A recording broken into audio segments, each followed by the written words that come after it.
Hey boys, it's Arm9. Today I'm going to be ranking the first 5 Los Santos Drug Wars DLC vehicles that have just come into Grand Theft Auto Online, obviously with the release of the Los Santos Drug Wars DLC. So these vehicles are going to be getting ranked based on their usefulness and their cost effectiveness as well, and generally just if they're a good vehicle or not. Now, before we get any further into this list, there is something that you absolutely must know. This list is 100% factual and cannot be argued with. If you disagree with anything that I say in this video, you are simply wrong and you must accept this fact because I am always right. So if you can accept these terms and conditions, we can go ahead and get started with the video. However, if you cannot accept these terms and conditions, you should exit off of the video immediately. Anyway guys, let's go ahead and get started with number 5. And starting off with number 5, the worst vehicle of the DLC is not what you were expecting to be at number 5. That's right, at number 5, the worst vehicle so far from the DLC is the BF Surfer Custom, coming in at $450,000 if you have the trade price unlocked, or $600,000 if you do not have the trade price unlocked. Now I want to make something perfectly clear, I actually do like this thing, however, just out of the new vehicles, I feel like it is kind of the weakest.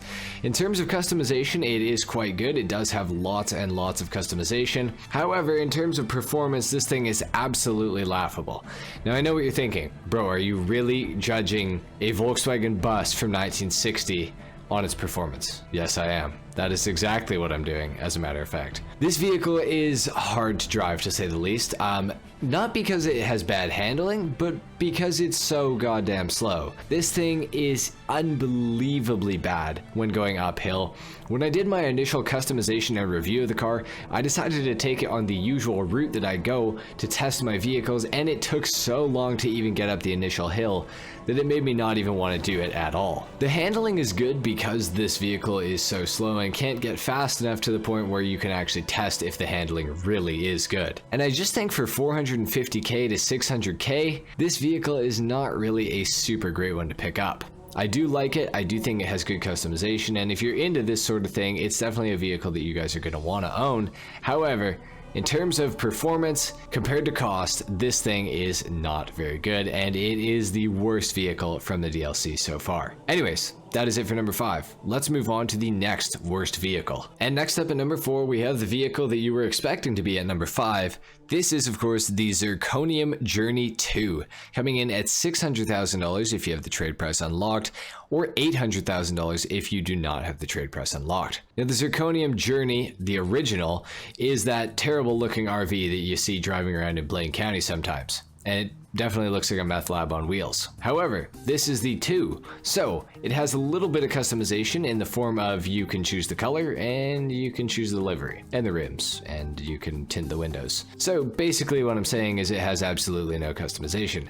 However, somehow the Zirconium Journey 2 has managed to be faster than the BF Surfer Custom. I don't know how this is possible, but this thing is actually more fun and more manageable to drive than the BF Surfer Custom. I don't know how this is possible, but Rockstar have done it. This thing's actually quite quick, it goes uphill without really much issue, and generally I feel like it is just a much superior vehicle to the BF Surfer Custom. As much as you probably don't want to hear that, and I don't want to say it, it is the truth. This thing does have absolutely fantastic liveries. One of them even makes reference to the Breaking Bad RV, which I think is pretty cool. Overall, definitely a pretty neat vehicle. Definitely not something that I expected to see in this DLC, but it's what we got, and it's what we got on day 1, which is maybe a questionable choice by Rockstar, but hey, there's a reason I don't work there. This thing handles really well, the acceleration is pretty good, and you know what? I honestly think the top speed on the Journey 2 is higher than the BF Surfer Custom. Truly an incredible and a very unique vehicle. That is it for number 4 with the Zirconium Journey 2. It's time to move on to number 3. Next up, we have the Declasse Tulip M100. This thing goes for $1.7 million, and for the increased cost compared to the last 2 vehicles, it does have far better performance. This, of course, is in the muscle car category, so it's going to be a little bit faster, especially in a straight line. But the handling, I can report, is quite good on this vehicle, actually. It's definitely above average for the muscle car class, and especially for older muscle cars, this thing is actually quite good. It has lots lots and lots of customization. The performance backs up the looks of the vehicle. You can go for a full drag build like you guys can see that I've gone for with my car right here. You can go pretty subtle. You can go for, you know, casual build. You can go for a crazy build that's not a drag build. It's got lots and lots that you can do to it. And of course the performance is just an added bonus. This thing is very quick in a straight line, definitely pretty good around the corners, and I can assume that because of the good acceleration, it probably has a pretty high top speed as well.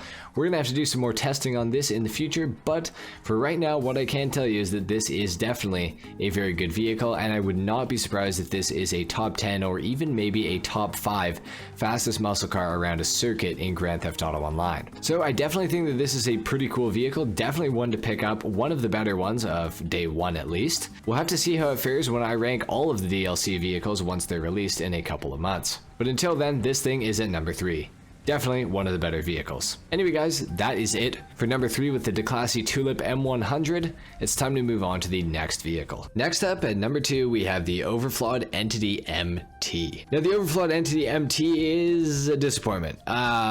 Sadly, Rockstar has taken a $2.4 million car and copied the code from the last entity that was added into Grand Theft Auto Online. And the last entity that was added into Grand Theft Auto Online was the Entity XXR, being a car that has engine resistance, which means that it is far slower than it actually should be. It shifts way later than it should, and it revs way higher than it should without actually putting the power down and going the speed that it should. So for $2.4 million, you could be disappointed if you so choose. Now I do believe that this is actually an HSW vehicle on the expanded and enhanced edition of Grand Theft Auto Online. I have not 100% confirmed this, so take this with a grain of salt, but that is what I have heard. Now on the PC version, it is still a very, very fast car. I must say, I do like this thing a lot. It has very good traction, very good downforce. I do like how the car handles, and it actually performs pretty decently despite the engine resistance that it has come with. I think it's a fantastic looking car. It's got some great customization options. I just really wish that Rockstar put in the effort and actually made new code for this car, especially for its handling flags, because the Entity XXR is another former favorite car of mine, but of course, the advanced handling flags and the engine resistance kind of ruined that car for me. However, this one I will say is a lot better performance-wise. It is much more tolerable to drive and it is much faster. I just still wish that it could reach its full potential on the PC version and the last gen consoles version. Again, if it is an HSW version on the expanded and enhanced edition of the game, it might actually have really good performance. It could even be the new fastest supercar. We're just gonna have to wait and see. But for right now, if you're on the old gen platforms, it does have engine resistance, so that is something to be aware of, which is why it's not ranked as the number 1 car. I also don't think that it is the most useful car from this DLC necessarily, so no matter what, I would actually be ranking this thing at number 2, even if it does have HSW, and even if it didn't have engine resistance. Definitely a very cool supercar, definitely the prettiest car of this entire DLC so far, but certainly not the best car in general. So with that being said, it's time to move on to the number 1 best car from the initial 5 vehicles that were released with the Los Santos Drug Wars DLC. And the best car so far from this DLC is of course the Anis 300R. Coming in at $2.1 million, this is the only new Imani Tech vehicle that we've gotten into the game with this DLC thus far. This has an armor upgrade, an oil slick proximity dropper upgrade, and of course the ability to put on the missile lock-on jammer or the remote control device upgrade. This car is pretty fast, it has a good exhaust sound, and it's got quite a bit of customization. Definitely a pretty good looking car in my opinion. I know the front of this car is a little controversial. I'm not really sure what Rockstar is trying to do with the front here.